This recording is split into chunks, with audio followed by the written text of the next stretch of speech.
ప్రభు పేరట అందరికీ ప్రైజ్ లాడండి. బాగున్నారండి అందరూ? యేసుక్రీస్తు నామంలో మీ అందరికీ శుభములు కలుగును గాక. మీ అందరికీ క్రిస్మస్ శుభాకాంక్షలు. ఈరోజు వాక్యం లోకాసువార్త 19వ అధ్యాయం 10వ వచనం. నశించిన దాన్ని వెతికి రక్షించుటకు మనిషి కుమారుడు లోకంలోకి వచ్చును. మానవులను ఎంతో ప్రేమించి దేవుడు నరావతారిగా వచ్చాడు లోకంలోకి. అంతకుముందే ఉన్నాడు ఆయన పరలోకంలో. మానవ రూపం ధరించి వచ్చాడు ఆయన ఇక్కడికి. దేనికి? మానవుల కోసం, మానవులకు రక్షణ, పాపక్షమాపణ, విమోచన ఇవ్వడం కోసం. మాస్ అంటే లాటిన్ భాషలో ఆరాధించుట, పూజించుట, జీసస్ క్రైస్ట్ని ఆరాధించటం. కాబట్టి మనం దేవుణ్ణి ఆరాధించాలి.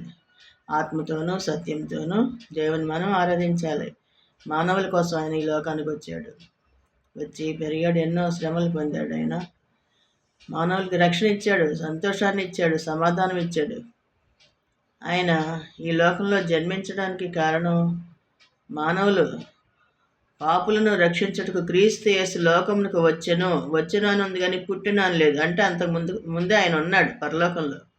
కాబట్టి ఇక్కడ మానవ అవతారంగా ఇక్కడ జన్మించాడు. ఆయన మనుషులకి అర్థమవడం కోసం మానవులు ఎంతో ప్రేమించి ఆయన ఇక్కడ లోకంలో జన్మించాడు. కాబట్టి మనం ఆయన్ని పూజించాలి, ఆరాధించాలి. ఆయనకి ఇష్టంగా మనం జీవించినప్పుడు తండ్రి ఏం చెప్పాడు? యెహోవా దేవుడు, కుమారుని లోకానికి పంపిస్తున్నాను.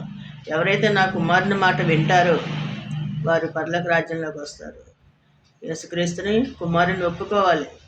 ఒప్పుకున్నప్పుడు నా బిడ్డలుగా అవుతారని చెప్పాడు ఆయన. నా బిడ్డని ఎవరైతే కుమారుని అంగీకరించరో వారు నా వాళ్ళు కాదంటాడు ఆయన. కాబట్టి మనం కుమారుని అంగీకరించాలి. అంగీకరించి ఆయన స్తుతించి ఆరాధించి గణపరచాలి. దేవునికే మహిమ కలుగును గాక. దేవుని కృప మీ అందరికీ తోడై ఉండును గాక. ఆమేన్.